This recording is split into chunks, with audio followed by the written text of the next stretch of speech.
we are back. I can see many regular faces here. Uh, Welcome, Monish. Welcome to Value Talks. It's been long overdue, and I have been. It's been on my mind to invite you, but थोड़ा सा time लग गया. Thank you, Colonel Manish, sir. A pleasure to be here. I have attended few of the talks earlier, and thanks really for doing this. Uh, Before we start, let me just give a very brief introduction about Monish, our expert for today. Colonel Manish is the Monish, sorry, not Manish. Colonel Monish is the chairman and managing director of Punjab Renewable Energy Systems Private Limited, and he is also the chairman of Co-Federation of Biomass Energy. No mean achievement there. And he's an alumnus of NDA, National Defense Academy. He's postgraduate in nuclear technology from Bhabha Atomic Research Center. And PRESPEL is, that is Punjab Renewable Energy Systems Private Limited, is the leading biomass supply chain management company. And it has got some very prominent investors, including banks and foreign investors, and giant MNCs who have invested into PRESPEL. Monish, am I right in pronouncing it? Is it? Do you call it PRESPEL or? Yes, that's right, sir. That's right. Right. So you all can see. During my promotion for the talk in the afternoon, I released a small video, and I requested everyone to go through the PRESPEL site to see the achievements which PRESPEL has, the strides which PRESPEL has made, and kudos to Monish and his team. Inspirational, in short, one word, inspirational. And today we will be talking to Monish about career and business opportunities in renewable energy and biomass energy sector, which is the sunrise sector, as I understand, with my understanding, for the next decade. And there couldn't have been a better guest speaker for guest for our value talk on this topic for today. And not only for this topic, gentlemen, in entrepreneurship, being successful in entrepreneurship, that too in a very unconventional kind of a domain, that itself speaks very high of Monish. So straight away we'll go straight to Monish, and Monish, welcome to the show.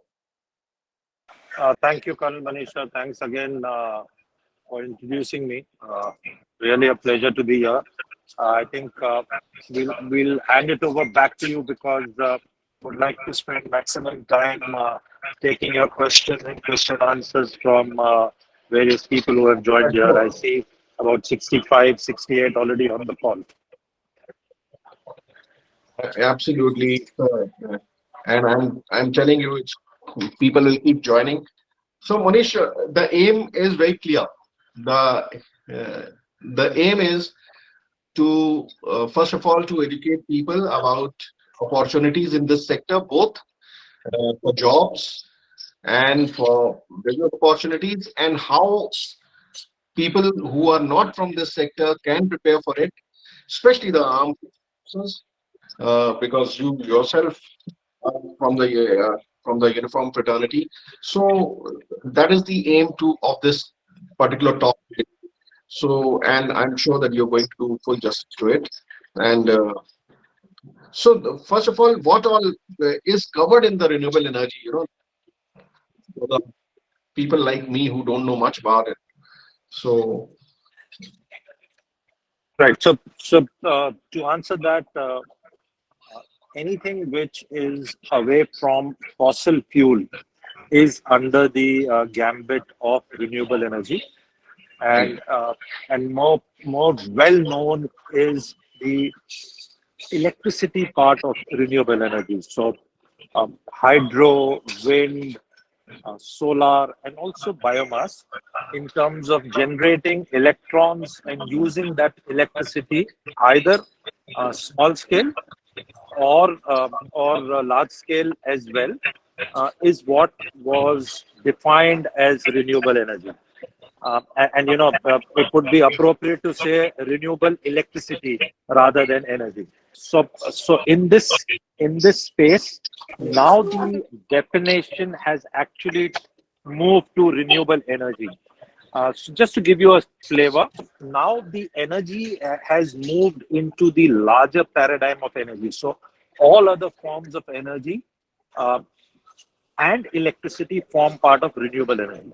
So if you look at India's energy basket, our electricity mix of energy presently is at 18%.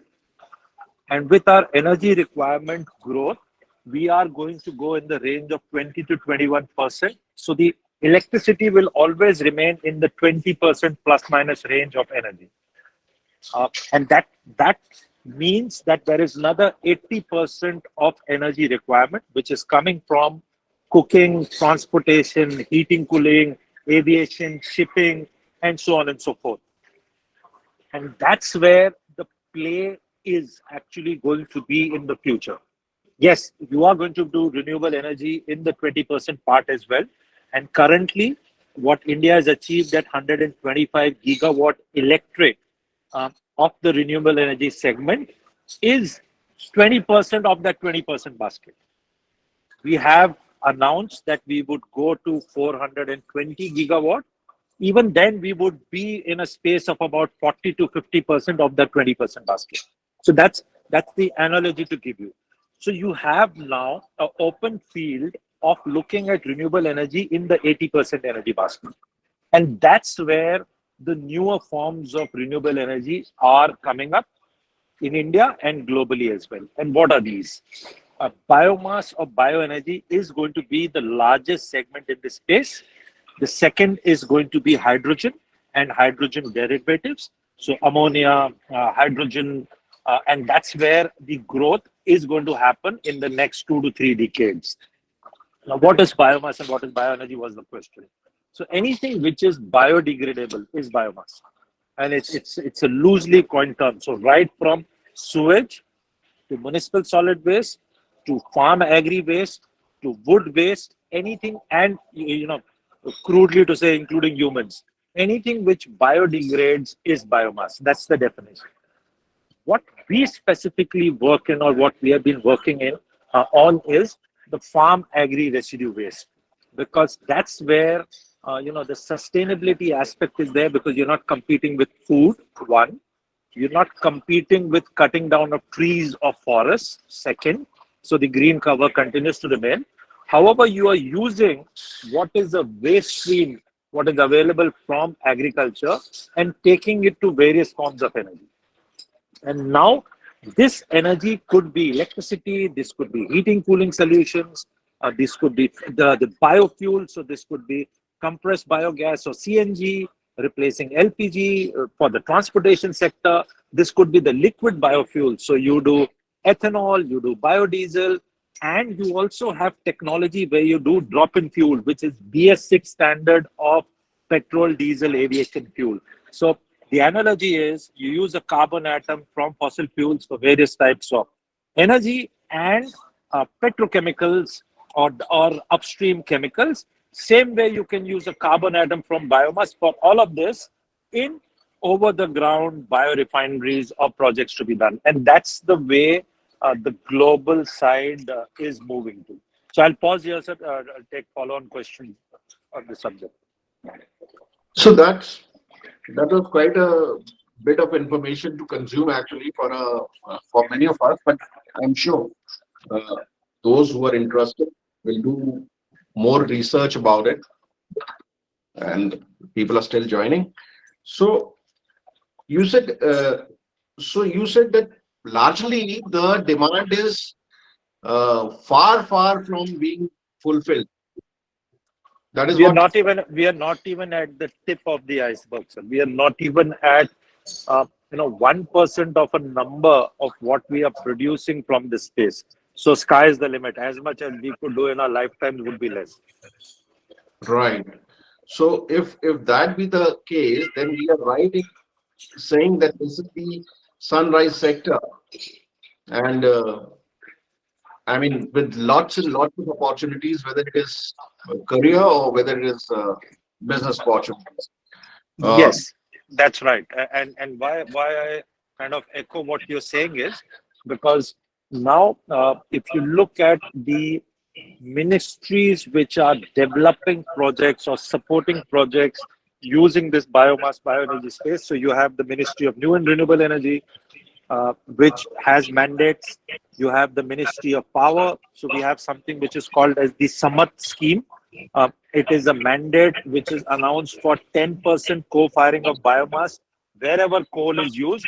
So all coal using stations producing electricity, the independent power plants, the combined heat and power plants, all of them have to co-fire 10% of biomass. And I'll give you a number analogy. India uses 750 million metric tons of coal annually, which is still increasing, and thereby you have a 75 million metric ton of demand in place on the co-firing side.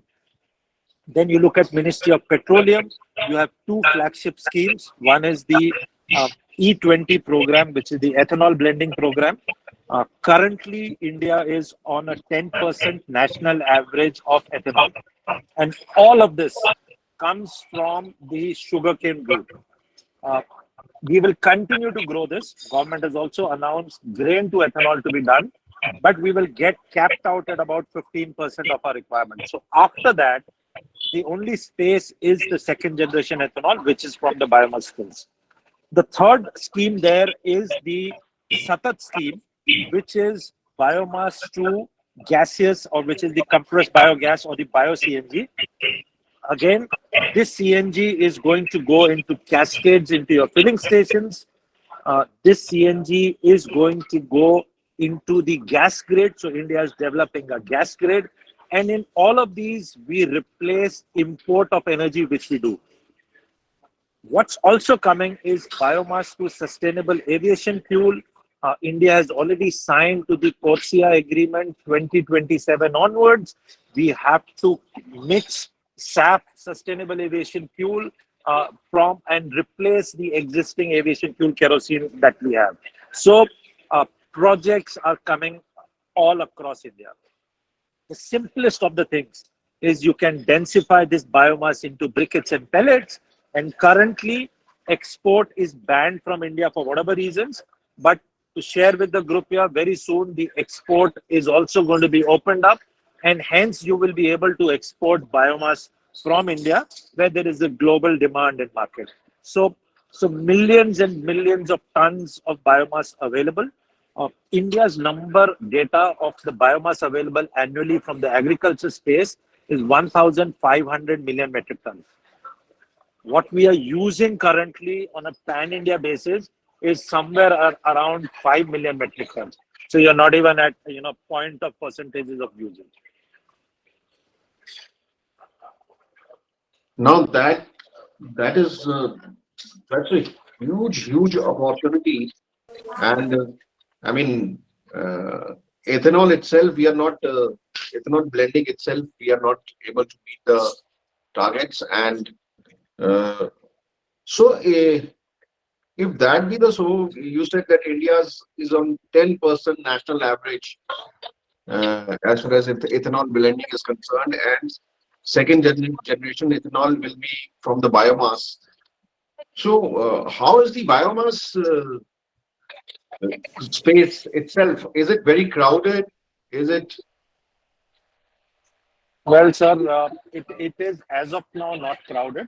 Principal is the only pan-India company in this space. You have, small companies, localized, regional, who do work in this space. But as a corporate entity, with all humility, we are the only one in this kind of space in size. But every large corporate, starting from Reliance, Adani, and you name it, have announced biomass, bioenergy mandates, companies, and hence it is getting to be a crowded space.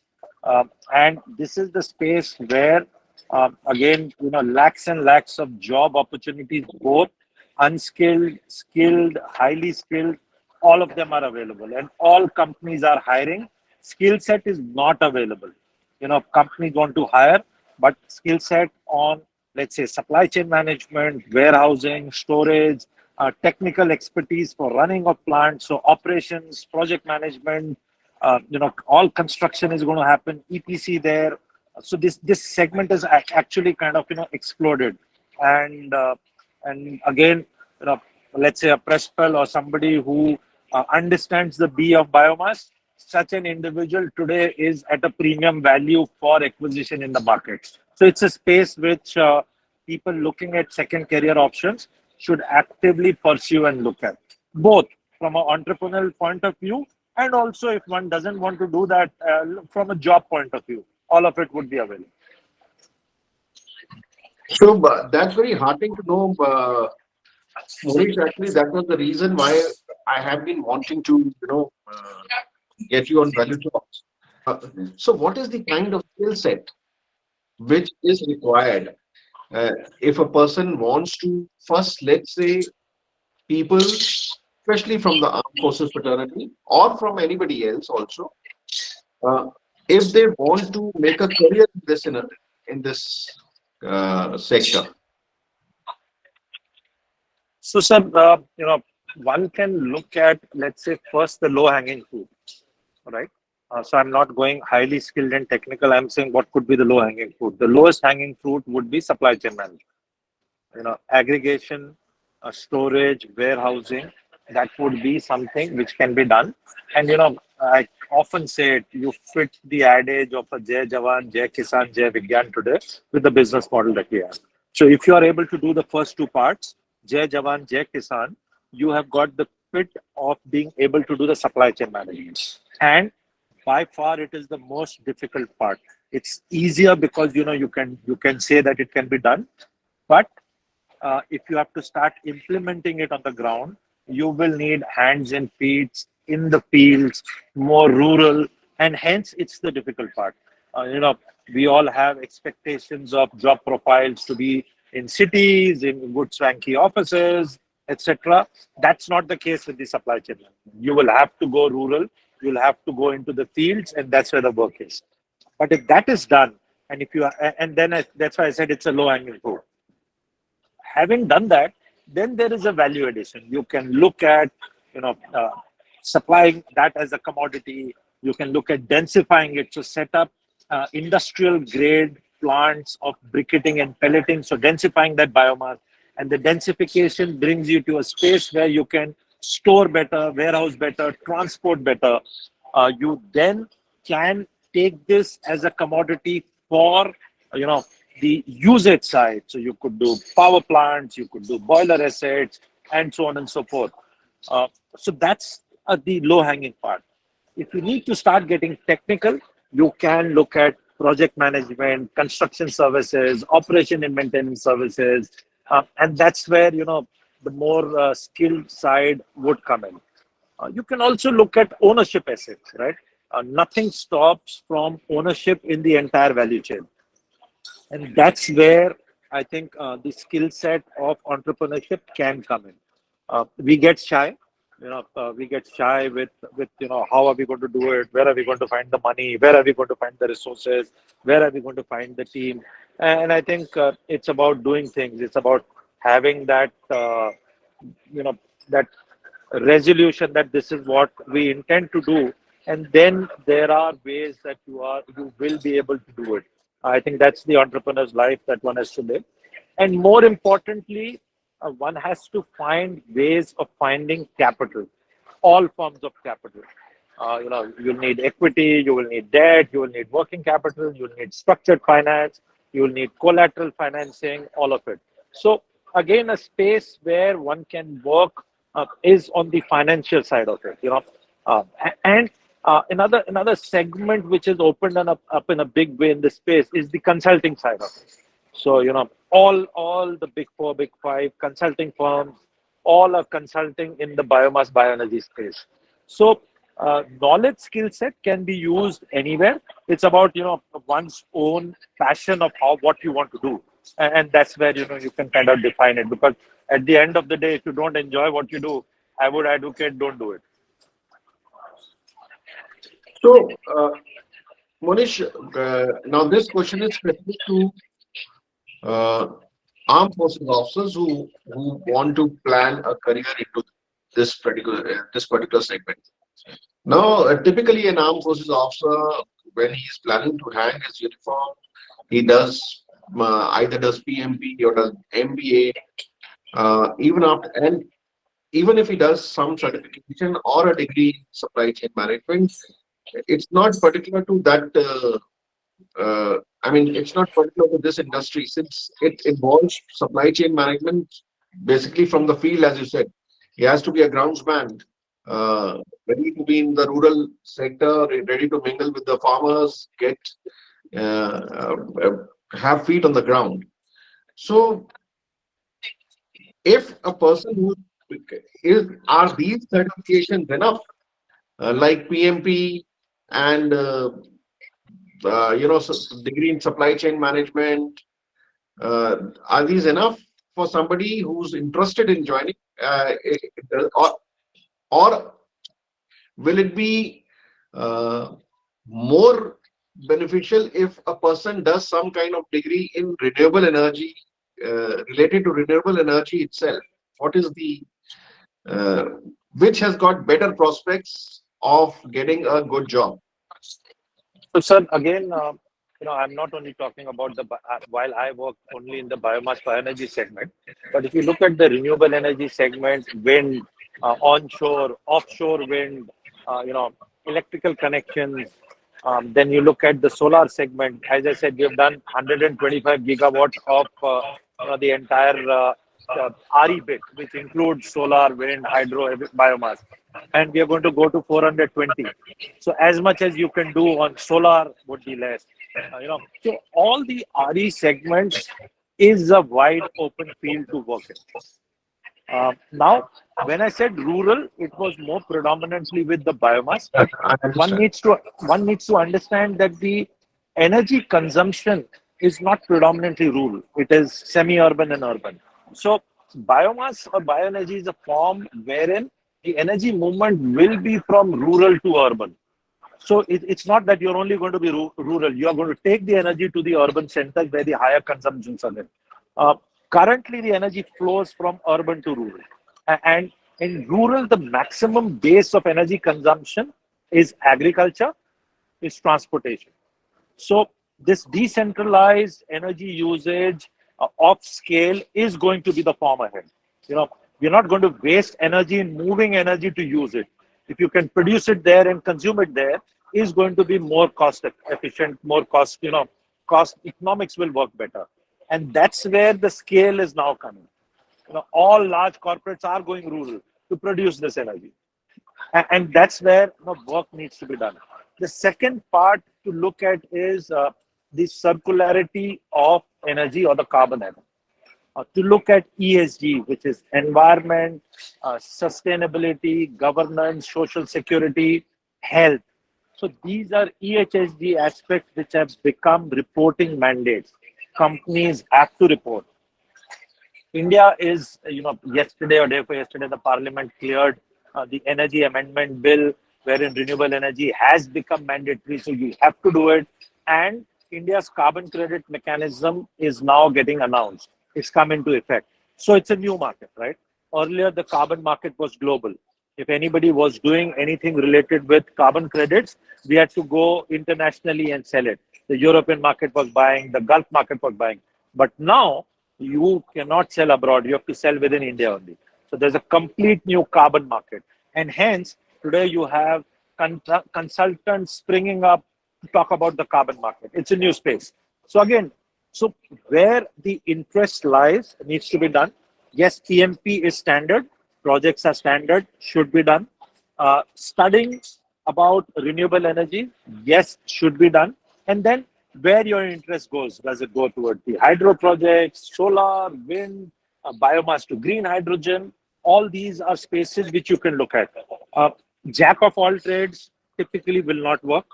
So at least for the first 4 5 years after your transition, look at one of the segments. And once you start working in one of the segments, you will become knowledgeable about the others as well. And then maybe if it doesn't, excite you to remain there, you can switch. I think once you move out, you have the flexibility of switching jobs, which is, much more easier. Right, well said. So that means that you have to have some kind of a plan, identify which segment you want to join, and then stick to it, gain some experience, and then make your next move. So, so that is very well brought out. But I want to ask one thing. As far as job prospects is concerned, yes, I. So as far as solar is concerned, it's been there for some time, and in fact, the renewable energy sector also. Uh, uh, I think bigger chunk is of solar, and then comes biomass and other things. So from job perspective, yes, solar may be good, but as far as business opportunity is concerned, uh, how is the solar versus biomass, uh, and if it is biomass, then are you getting? I mean, for a newbie who's starting out and who's want to be an entrepreneur in this sector, are there buyers for briquetting at home? I'll talk about the solar sector first. Let's say you want to start small. You can start small in the segments which are called as the DRE segment, decentralized renewable energy segment. It is below the radar, and the large corporates or the mid segment corporates have kind of evolved ahead of this, and hence it's a space which should be looked at. Smaller segments, smaller projects, kilowatt scale, let's say 2 kilowatt, 4 kilowatt, 5 kilowatt. Such spaces are opened up, and this is what can be looked at. Both urban, semi-urban, rural. Sky's the limit over here. There are good schemes available now, which is net metering. You can set up companies to start doing execution of projects. First, don't get into the investment side, but let's say societies, institutional complexes, you can set up solar plants for them. No rocket science there. Small bit of civil, small bit of angle iron should be put, panels to be bought. You have credited panel suppliers, and set it up for them. Small delta margins, but you can do it in an entrepreneurial way, and you can grow this business segment. Not much capital investment there. So the decentralized renewable energy segment vastly open. Again, government scheme of allowing farmers to do it on their lands, which gets as much as 80-85% subsidy. The farmers are not aware of how to do the paperwork, how to set up a project. They have the land, they want to do it. So solarization of farms, solarization on their lands, and government buys all that electricity. So smaller segment of small scale EPC play must be looked at, and you can do it in your hometowns, right? You don't need to move states. Where your comfort zones are there, you can start doing it there. The second part is to look at product sales. You can look at these products to reach the market, so dealership and such kind of space to look at. Again, support paperwork. That's something which 4Gs are good at. You can support the paperwork, bank paperwork, ministerial paperwork for the credit flow to happen. So that's the solar part. And then graduate to the larger projects, right? Megawatt scale, and then gigawatt scale, and so on and so forth. And all entrepreneurs have done it the same way, so there's no rocket science around it. Uh, the second part is the biomass space, and here you could do anything, right from aggregation.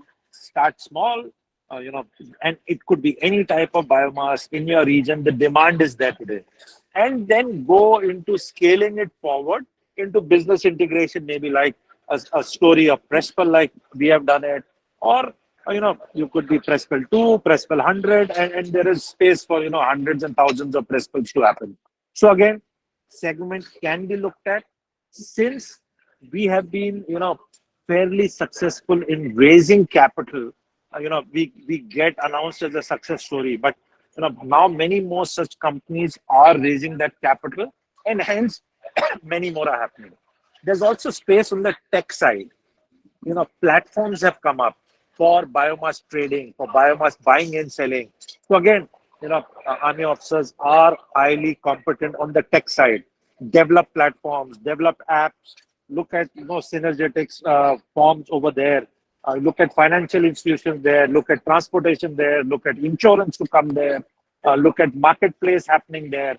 And these are also getting supported. So government is supporting them, private sector is supporting them, and all of it is happening.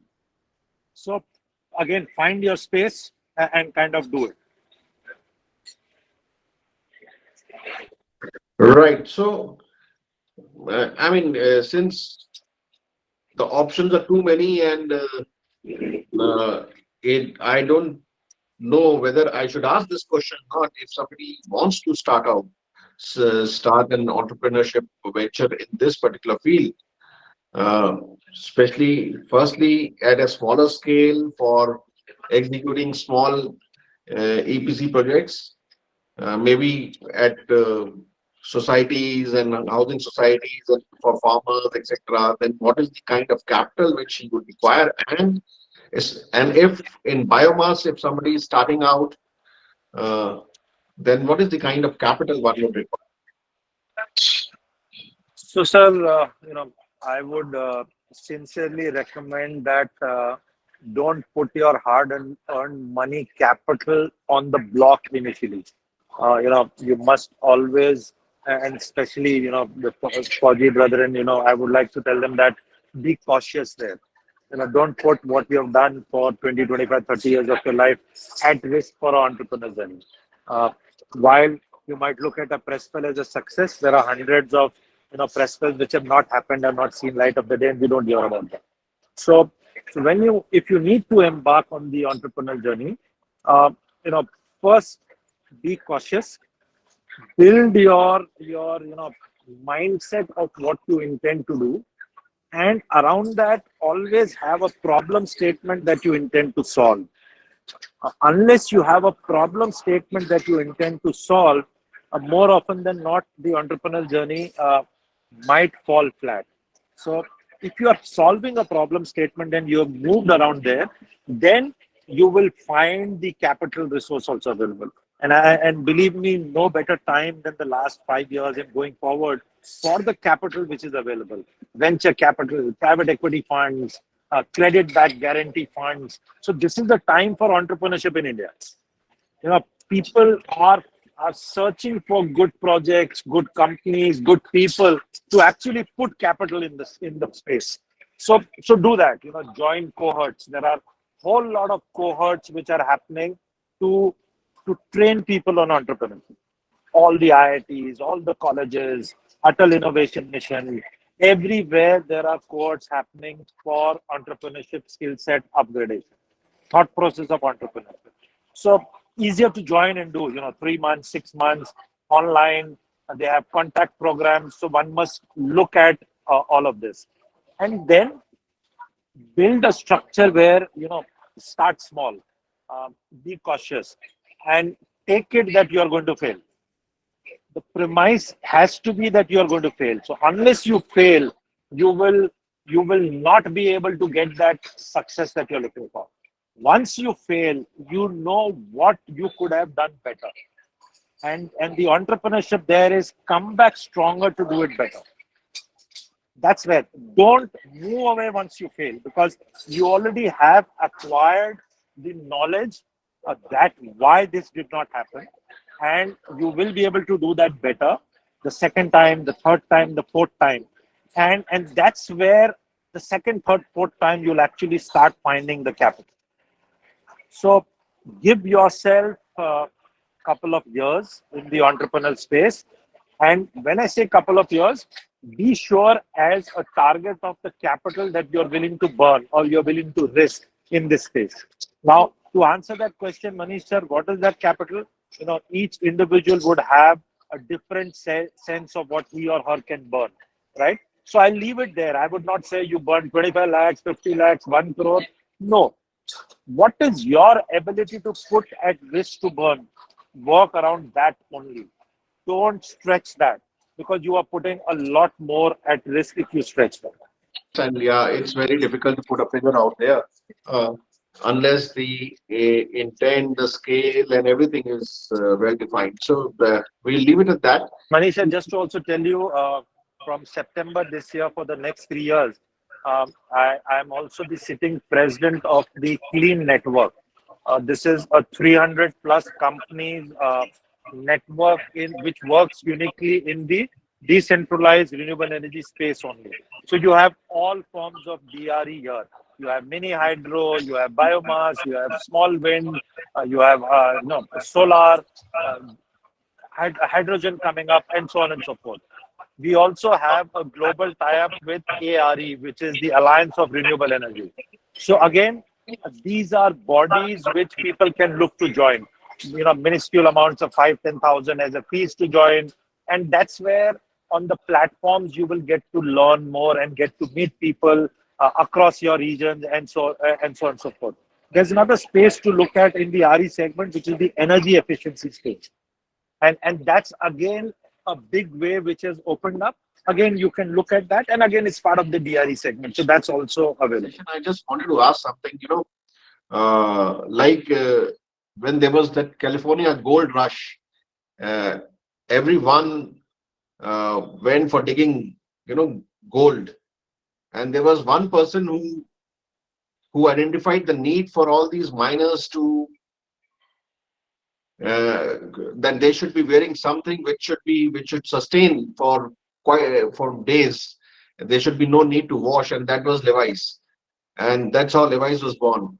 So while there is so much of talk about renewable energy, etc., etc., the associated fields which are say the IT solution field, the any associated field which one can look at, which can be which is not directly involved with uh, renewable energy, but can be a very useful thing. So you're right, sir. I totally agree with what you're saying. So again, at the cost of repeating, what you like to do, what is your calling to do in your second career, what you would be passionate about, look at that, and there is ample space available to work in that. Both entrepreneurial or job, both are available.